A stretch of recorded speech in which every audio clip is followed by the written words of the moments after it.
Right off the top, that agreement that could end the war with Iran. 13 U.S. service members killed in the conflict and a major spend for the fighting.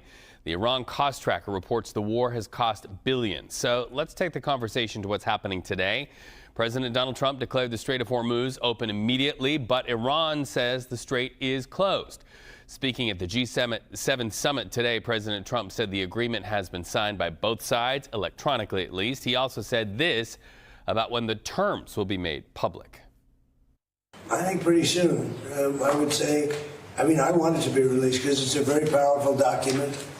It's not like the Obama document, which was just a terrible document. This is a very powerful document, and I want it to be released. So probably pretty soon. I would say sometime after Friday. Meanwhile, Iran's Revolutionary Guard released a list of terms it says are in the agreement. They include an end to all hostilities, including Israel's battle with Hezbollah in Lebanon, the release of $24 billion in frozen Iranian funds, 60 days to reach an agreement on nuclear issues, and a full lifting of the U.S. naval blockade of Iran's ports. So a lot to unpack here. And for that, we're joined by CBS News national security contributor Aaron MacLean. So Aaron, so many questions, but first I want to ask about the strait. Mr. Trump says it's open. Iran says not yet. So what's the delay and what's the disparity here? Well, certainly any statement from the Iranians that it's not open and just confusion in general is going to do a lot to restrict traffic through the strait. So it's one more delay in getting that traffic going, which is important to the global economy. But I just want to point out something that is really extraordinary, and we shouldn't let it pass us by so casually, is that the text of this deal is at this moment secret and yet in effect. So this document between the United States and Iran has been signed. The administration has frequently been frustrated in recent days by the Iranians characterizing elements of the document in ways that the administration, say are misleading, and yet they won't release the text. If they release the text, we would be able to see in black and white, for example, what exactly the timing is on when the strait is supposed to be opened, amongst many other details, but we can't. So we don't know. And for me, this is the enormous question of the day, is why won't they release it? Why won't they release it, and why, when the president's asked about it, with the French president sitting right there, he just says the word soon. A lot of people are saying in that agreement is the 60-day window basically extended to continue nailing down the particulars of a nuclear agreement. What do you know there? Right. So from everything we've heard and from where reports from Iranian media and comments made by this administration seem to cohere with one another, is that this is not so much a peace deal as it is a 60-day extension of the current ceasefire. And in those 60 days, the United States and Iran are going to negotiate further details about, in particular, Iran's nuclear program. What we think has been agreed to up front, though, as your first question indicated, there's still some confusion over the timing and other details, is a mutual ending of blockades. We will end our blockade of Iranian ports. Iran will end its blockade of the Strait of Hormuz. But even there, the timing, as you pointed out, but other very important questions like, will Iran assert sovereignty in the strait and claim that it's going to administer that strait going forward? We don't actually know what's been agreed to or what they've been agreed to. We just know that the deal is signed and that those details haven't been released. And the signatories of the deal, the U.S. and Iran, Israel not a part of the signing of this deal. And we know that the Iranian proxy Hezbollah in Lebanon still is something that is an important part of the deal, at least from the Iranian perspective. How could any flare-up between Israel and Hezbollah in Lebanon cause this deal to go up in smoke by Friday?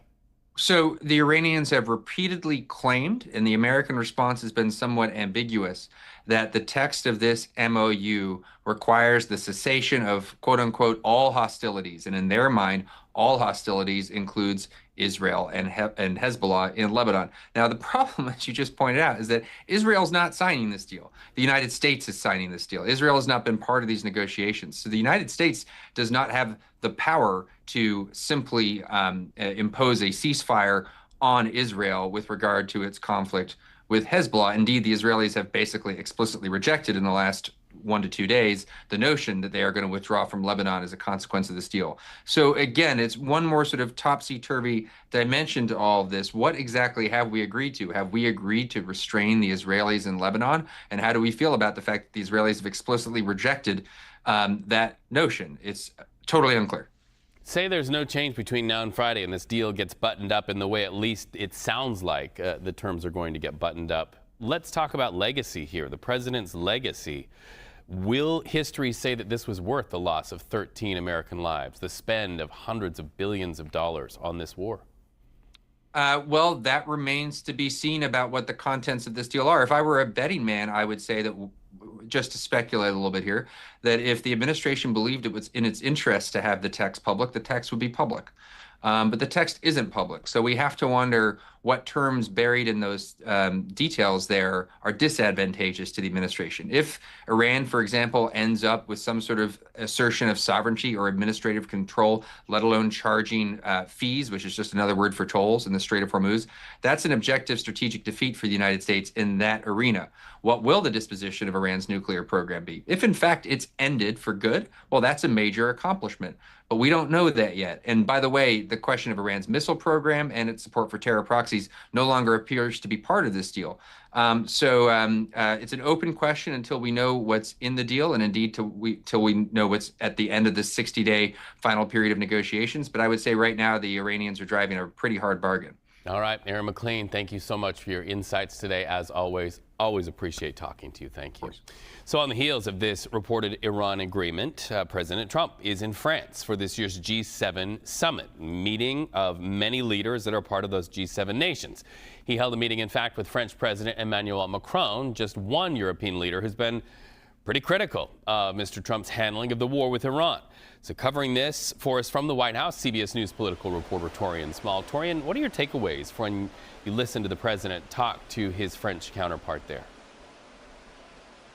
Yeah, well, Reed, going into this, it was clear that this Iran agreement was going to be the top line that the president wanted those world leaders to take away from their meeting with him. Even though this is essentially an agreement to an agreement, he's pretty much laying out the foundation that he said a lot of the footwork for these foreign nations and is hoping to, get some type of appraisal or praise from them for the efforts that he's made. I think it was notable to hear the French President Macron come out and say that it's willing, or his nation is willing to do its fair share to help button up this deal, especially as these European nations were hurt greatly by the closure of the Strait of Hormuz. As it relates to this energy crisis, the president made it clear that their central focus right now over the next couple of days is the full reopening of the Strait of Hormuz. And he said, that's top line there, but as it relates to the rest of the war and those proxy wars in the region,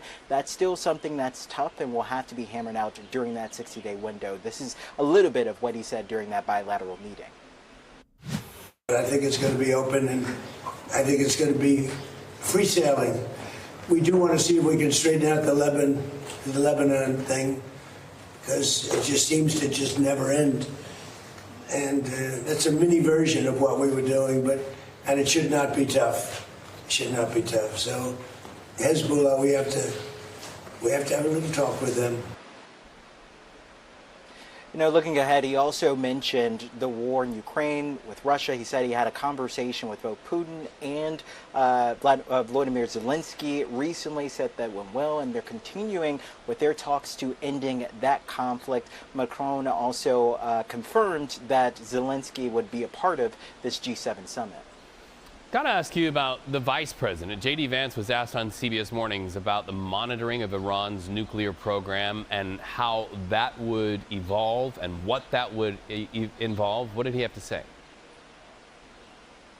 Well, Reed, I would imagine that that's still a work in progress because he was quite vague in his answers to our Ed O'Keefe. He talked about this mechanism that would see a marriage between the IAEA, which is the International Atomic Energy Agency, and the United States, but didn't necessarily go into details of what that would look like. Take a listen to what he had to say. It's going to be a combination, of course, of the United States monitoring and enforcing this thing, but also the IAEA, the organization that sort of has the expertise to ensure that that enriched stockpile is destroyed and that Iran, over the long haul, U.S. doesn't try forces to might not rebuild be it. involved in this? Will U.S. ground troops go in to make sure that we have everything? Well, look, Ed, we certainly talked with the Iranians about how we're going to destroy that enriched stockpile. The technical details are one of the things that we're going to work on when we start those technical talks on Friday.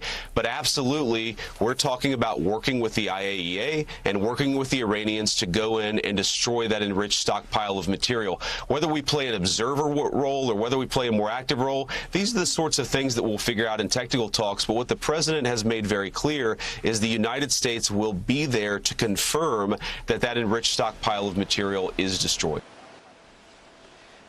I have to point out the stark parallel between the JCPOA, that Iran nuclear deal negotiated by President Obama, that had the IAEA as the central governing body or agency tasked with inspections. But the difference here, according to the vice president, is that this is an entirely different situation. He says under the Obama administration, that monitoring system would essentially be in place to ensure that it's constrained, the nuclear program under Iran. He says under these circumstances, it's been completely demolished, so the fact-finding mission here would be to ensure that they're not restocking or rebuilding instead of just not going beyond what they already had. One other question, lingering question, that I think is on the minds of many as we wait for the release of the deal is whether or not the release or unfreezing of assets, billions in assets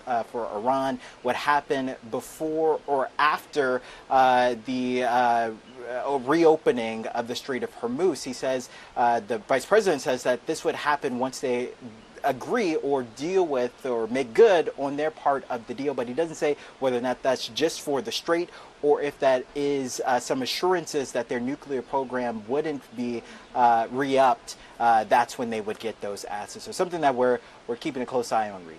All right, Taurean Small at the White House, thank you for that. Good to see you.